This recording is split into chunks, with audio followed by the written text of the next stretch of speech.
moving on now to case number 6. This is Jihad Hachem against the city of Dearborn Heights. And I apologize if I mispronounced the plaintiff's name. I think you got that right, Your Honor. Thank you. James K. Fett on behalf of Mr. Hachem. I'm satisfied that the issues are pretty much covered in the brief, so I'm going to be brief. The first thing I would point out is that the position urged by the defendant would greatly undermine the Whistleblowers Protection Act. Judge Brello, you've done employment law. You know that Dudowitz was my first case. What, was it? Honest to goodness, yeah. We know, having done employment law, that these plaintiffs do not cite chapter and verse of statutes. They just don't. And there's nothing in the Whistleblower Protection Act that says that your client needed to do that. No, there isn't, and the courts, including the Supreme Court, have interpreted the statute pretty narrowly to benefit the plaintiffs that are the whistleblowers. So, can I ask you this, Mr. Fett? Obviously, you can make a protected report either verbally or in writing. Orally or... Right. What's your position about what happened here? Was it oral? Was it in writing? Was it both? Because it seems like there were conversations between your client and the mayor, interim mayor, or whatever his title was at the time. But I just don't know whether anything was actually submitted in writing at any point. No, it was verbal. It was okay, so two separate meetings, one-on-one meetings. I have a question too, counsel. Sorry to cut you off. I just have this question because it follows from what my colleague has just asked you. Why did no one cite Dearborn Heights City Code, Article 5, Section 36106, Dimensional Standards, District Regulations, Residential 1 District, where it says a maximum 35% of a lot may be covered? Do you think that applies? And I'll leave it there. Well, I think that was Mr. Domsky was referring to, but he didn't have the citation. And I did think that the issue of having an exact site was important until I read their discovery brief, or their motion for summary disposition, and discovery was over. We did search the statute and we found the one about pools, but just an oversight on my part. Thank you. Most of the reports are verbal. The case that I most heavily rely on was not. It was an email, this Whitaker case, which was decided by a decidedly conservative judge, Gerald Rosen. And the fact that he could see it our way suggests to me anyway that this is a no-brainer. But that's for you to decide. But that case has not been seriously undermined by anybody since it was decided in 2011. Judge Yates, I heard you refer to non-record evidence, and in this case I took the bait. There was some non-record evidence that my opponent presented, and I took the bait. I had to come with my non-record evidence, and I even brought my computer with a video, which I'm sure you don't want to see. We could just have a big old non-record evidence party this morning. Yeah, and so that I should have.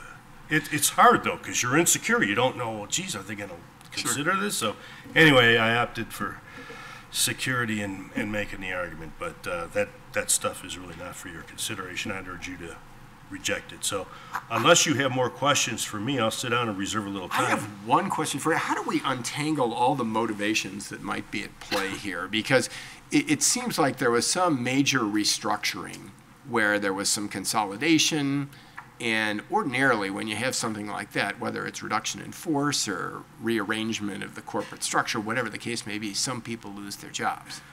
But I take it your view is if there were 3 or 4 different theories at play here and all these things were happening simultaneously, and even if it was advantageous for the interim mayor becoming the mayor to throw your guy overboard, that there are plenty of other reasons that it was done which are impermissible under the Whistleblower Protection Act. I'll get it out.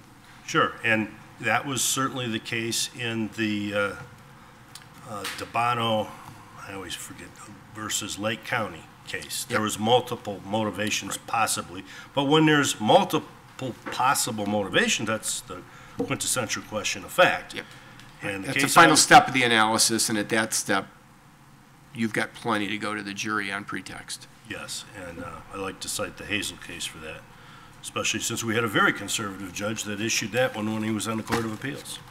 So other than that, I'll sit down. Thank you.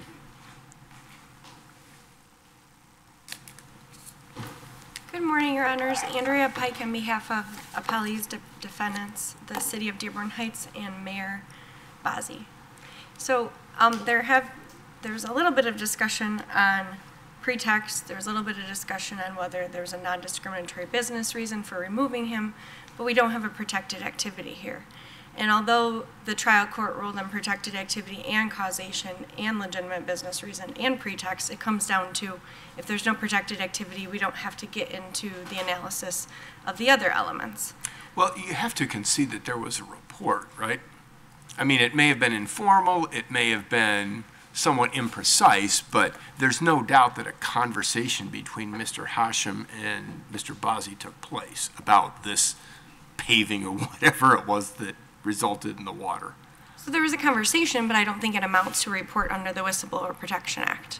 You have to be able to convey you have to convey a violation or suspected violation of a law, rule, or regulation promulgated pursuant to state law. He did not do that. It comes down to whether there was objective notice for the employer to know that he was reporting a violation or suspected violation. Well, what do you base that on? Did he went to the wrong person? He should have gone to the enforcement section, or? Not the wrong person, the wrong words were used. If he was trying to convey that he wanted an investigation done because he felt like there was a violation, he did not convey that during either conversation. Okay, so you concede then that he could make a viable report that would be covered by the Whistleblower Protection Act to the mayor? That is correct. It's just a question of whether he did enough to ring the bell for a report. Right, that is correct. So Does he have to use certain words? No, it depends on the circumstances, so it's a fact-by-fact basis, but if you it comes down to the words themselves that he told the mayor. So if it was someone reporting to their employer, no matter in what circumstances, the court analyzes the words themselves. And in this case, it's plaintiff's deposition testimony of what he said to the mayor. And there were two instances when he spoke to the mayor. The first one was July or August of 2021, and that's at appendix base stamp 34, and he says, I told him that my backyard has been flooded for the first time, and that Mr. Saab's concrete, which is, and then he pauses, seemed to be pretty high, is causing the water to come into my backyard and flood my backyard, coming close to my house. I showed him a video, I showed him the pictures. And then in the response to the motion for summary disposition at page 5, he clarifies what the pictures in the video are of, and they're of flooding on property. So that's all he says, flooding on property. He's not showing pictures of concrete, of a pool house, of like this neighboring property that's, there's a house in between his property. He's saying there's water in my yard. And the trial court took into account that there was that there was an emergency order in place for Wayne County that covered Dearborn Heights, where there were streets and homes that were flooded at that time. There was very, very heavy rainfall, and some of his neighbors, including someone that was a witness in this case, said she had water in her house at that time. The mayor was well known to be in the news and posting online about how to clean up the flood damage because there was debris all over his city. And he has an employee coming to him saying, I have water in my yard. Not water in my house, not anything work-related, I have water in my yard. And then he gives this nonsensical theory about, I think this house down the road that has high concrete, his words are high concrete, somehow caused the water to come onto my yard.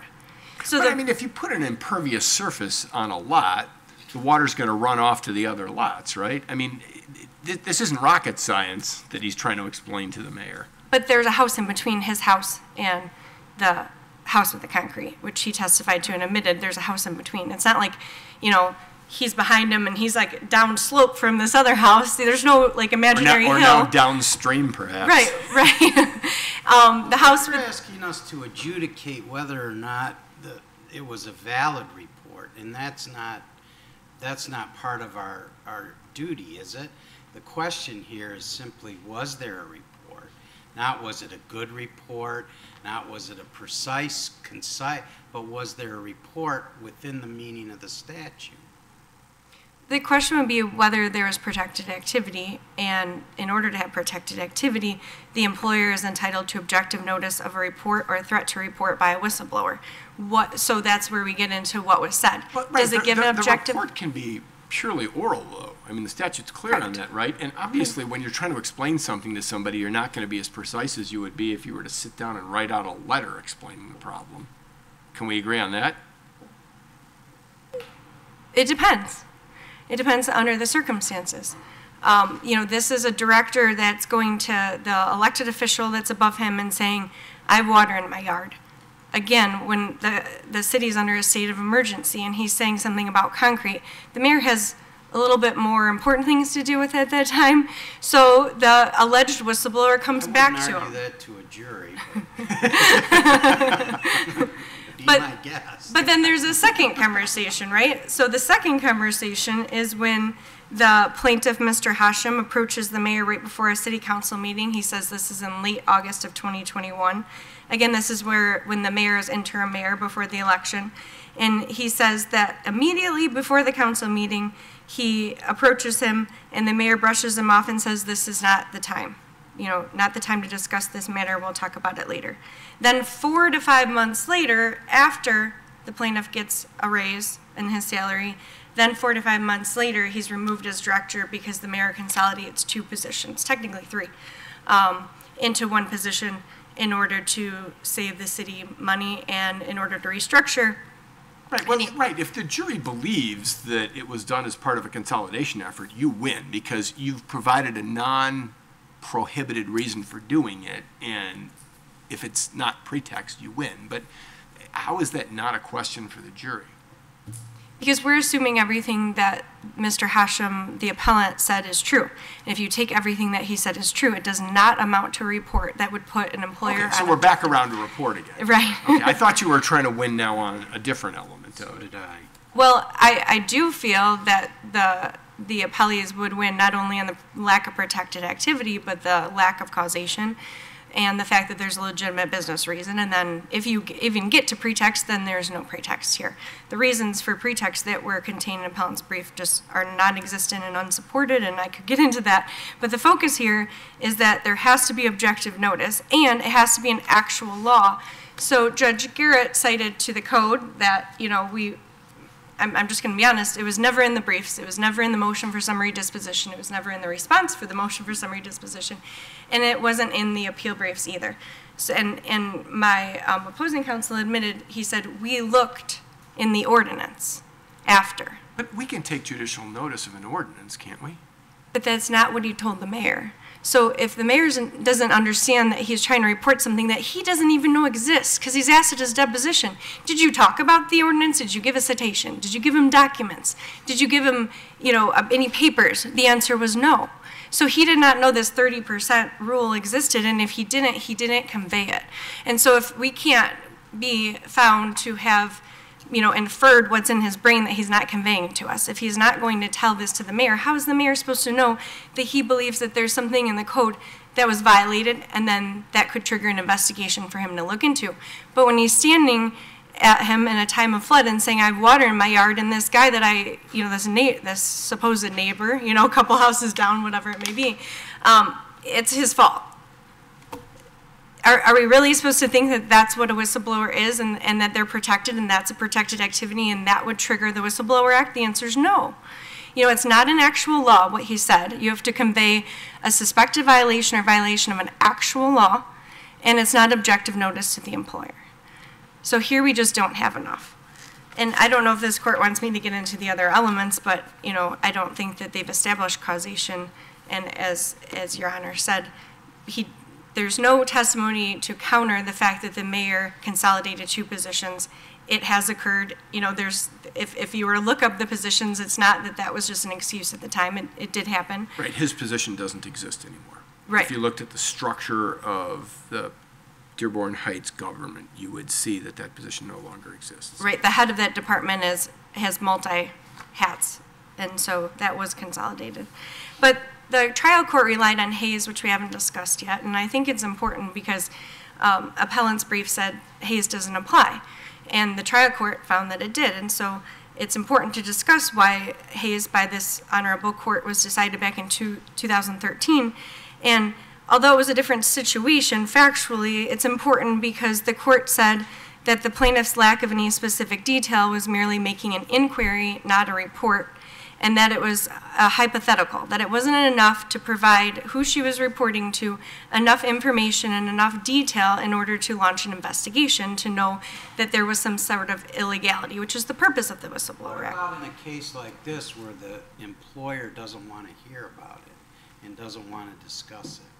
Can I avoid any liability to a WPA claim by simply saying I don't want to hear about it? Absolutely not, no. Because that's what your client did, right? Your client initially says, go talk to whomever.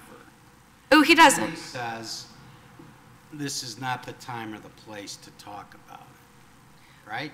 You don't deny that, do you? I do, Your Honor. The mayor did not send him to another department, didn't send him to another... He sent it. He said, this is something, or do your own work, or something like that, excuse me. But that's not a discussion, is it?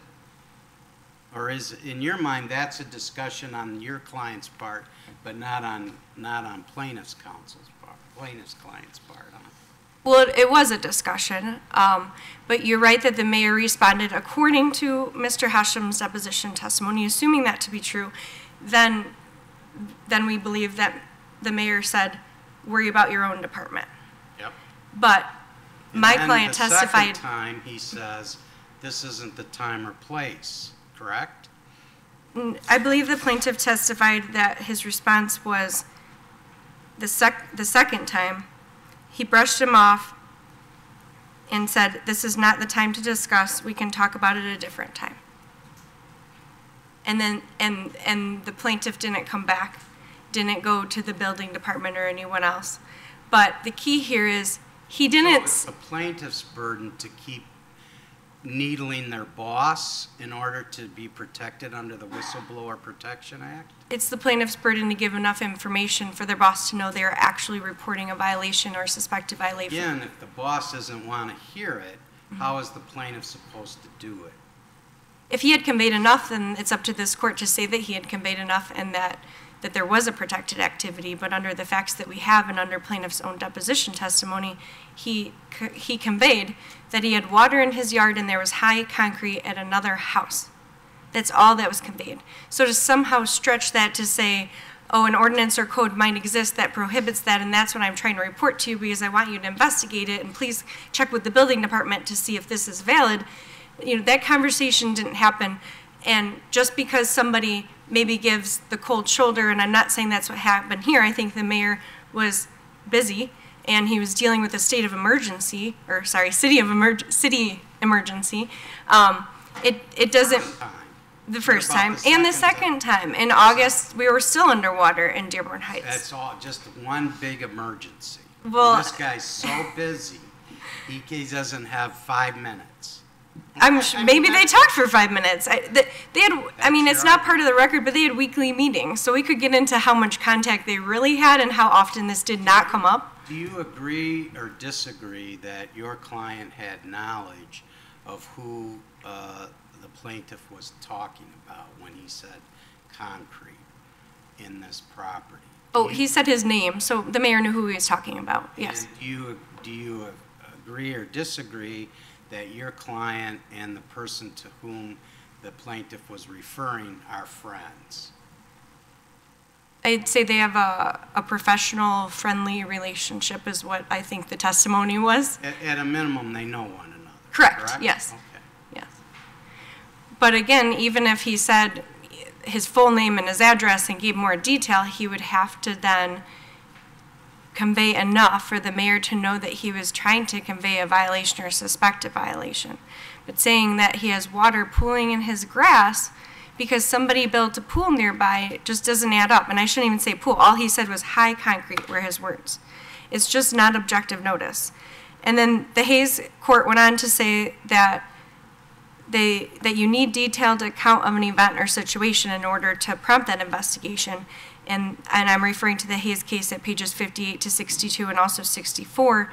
So if you have the lack of detail and not enough of a detailed account, how is there objective notice for the mayor or the city of Dearborn Heights as the employer of Mr. Hachem to know that he is trying to convey a violation or suspected violation? And that wasn't enough here. There wasn't enough that was conveyed.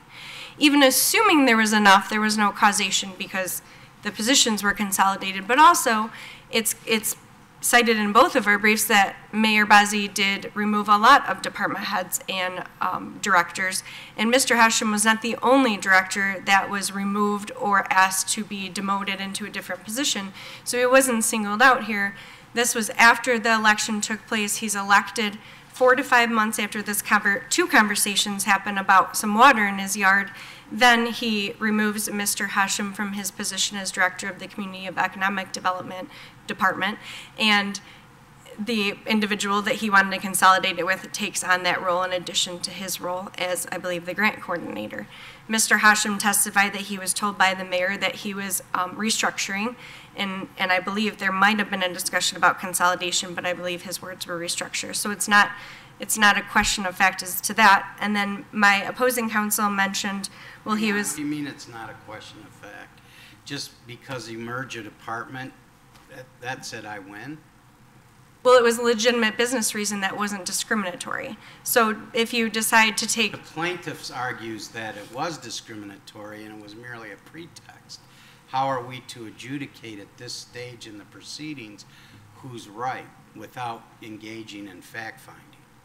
Well, the plaintiff alleges that the reason he was terminated was because the mayor wanted to keep him around to get elected, is what he claims in his briefing. But there is no support for that position. That if that's Mr. Hashem's personal opinion, but the mayor... But you can't disagree that the election took place. He was an interim mayor. The election took place. He was reelected, and after that, he cleaned house. He cleaned some house. He may have had other reasons for cleaning house, but I mean, that is so commonplace in politics. You win the election, then you don't have to worry about whether people turn on you, and that's when you clean house and you settle scores and you do all sorts of things. I mean, that's been politics as long as the country's been around. Well, and it's common. And so you have these at-will employees, you become the mayor, and the charter allows you to appoint and remove department heads, so that's what you do. It doesn't mean that every time you remove someone and appoint someone else, you're somehow discriminating against them. It's common. But it also doesn't mean the opposite either, which is what you're arguing. You're arguing, hey, I merged these two departments. I did it as a means to make government more efficient. That doesn't preclude a jury from finding that, oh, no, that's not why you did it. That's all I'm suggesting. Again, at this stage, you're making brilliant jury arguments, but at this stage, I don't know what happened. I mean, candidly, I hope to goodness that you don't plan to go anywhere this summer if this is your client, because holy smokes, I've never read a report where so many people are accusing one another of bribe. I mean, everybody's on the take, everybody's this or that, anti-this. It's kind of a rat's nest over there. Now, to ferret it out, specifically to this case, I think your best argument is, did he make a report under the statute? I think beyond that, you're asking us to weigh, and I'm just not comfortable. Now, my other two more learned colleagues may well be, but... Okay. Well, I would ask this court to affirm the trial court that there was not a protected activity, and it's up to this court if it also wants to affirm that there was a lack of causation and the rest of the elements, but thank you. Thank you very much, Ms. Pike. Mr. Fett, you have the last word.